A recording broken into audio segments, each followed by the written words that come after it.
Welcome to boost my talent.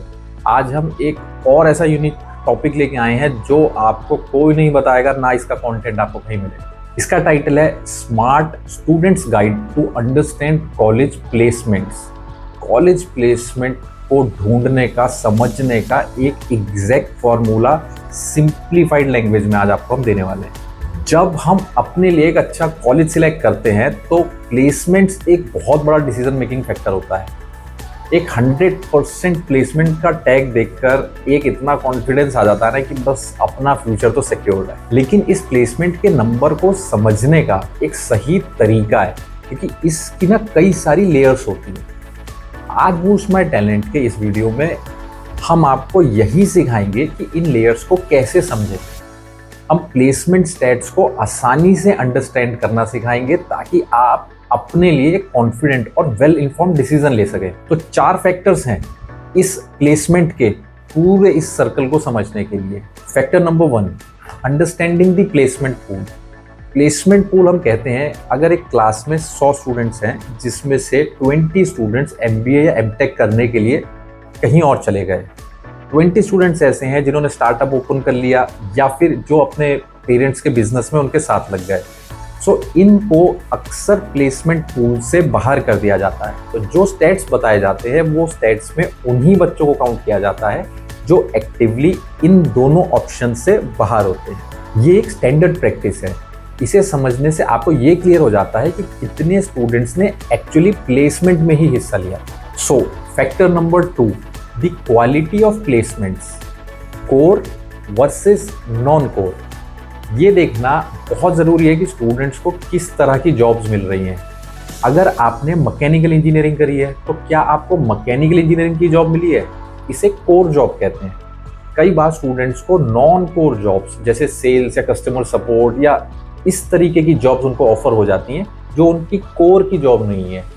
एक अच्छे placement record में कोर जॉब्स का परसेंटेज हमेशा हाई होता है। Factor number 3, the variety of companies diversity for a college, right? ये एक बहुत इंपॉर्टेंट साइन है। देखिए कि कैंपस पर किस तरह की कंपनीज रिक्रूट करने आती हैं।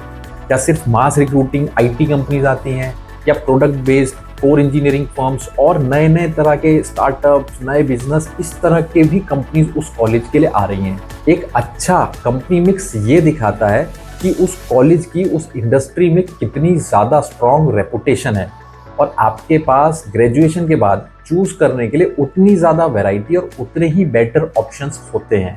सो ये फैक्टर भी बहुत इंपॉर्टेंट है कंसीडर करने के लिए। Factor number 4, the role of internship and PPOs।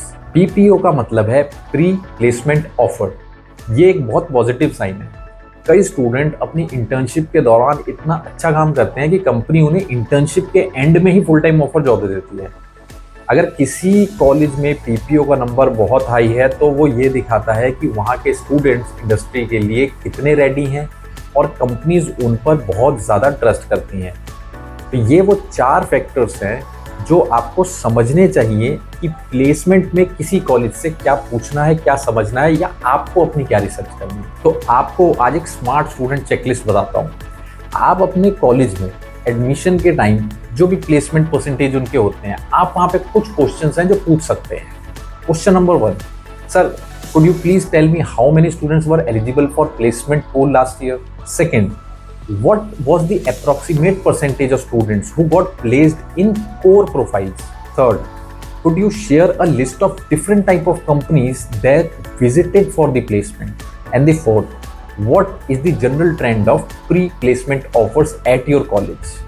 ये सवाल आपको एक कंप्लीट पिक्चर दे देंगे किसी भी कॉलेज को समझने में। इन सभी पॉइंट्स का मकसद आपको डराना या कंफ्यूज करना बिल्कुल नहीं है, बल्कि आपको एम्पावर करना है। एक अच्छा प्लेसमेंट रिकॉर्ड एक कॉलेज की और उसके स्टूडेंट्स की कड़ी मेहनत का नतीजा होता है। आपका गोल यही होना चाहिए कि आप हर क्लेम को आंख बंद करके बिलीव ना करें, बल्कि उसे सही कॉन्टेक्स्ट में समझें। क्योंकि जब आप सही सवाल पूछते हैं तभी आप अपने लिए सही जवाब ढूंढ पाते हैं। इस तरह के बहुत स्ट्रॉन्ग, बहुत यूनिक टॉपिक्स जिसका कंटेंट आपको कहीं नहीं मिलेगा, जिसके बारे में कोई बात नहीं करता, ऐसे इंपॉर्टेंट क्वेश्चंस का स्टूडेंट को आंसर देने के लिए हम लोगों ने बेस्ट से बेस्ट सीरीज बनाने का प्लान किया है। आपके जैसे भी क्वेश्चंस हो, कुछ और भी क्वेश्चंस हो, आप कमेंट बॉक्स में पूछ सकते हैं। Will be happy to create a video on that, और उसको बहुत ही सिंप्लीफाइड लैंग्वेज में आप तक लेके आएंगे ताकि आप इजी टर्म्स में उसको समझ सकें। अगर आपको ये गाइड वैल्यूएबल लगी है तो इसे अपने हर उस दोस्त या फैमिली के साथ शेयर करें जो इस वक्त कॉलेज एडमिशन के प्रोसेस से गुजर रहा है और ये सवाल उसने अभी तक अपने कॉलेज से नहीं पूछे हैं। आपका एक शेयर उनके कॉन्फिडेंट डिसीजन को और भी ज़्यादा कॉन्फिडेंट बना सकता है। So I wish you all the very best for your bright futures. Thank you.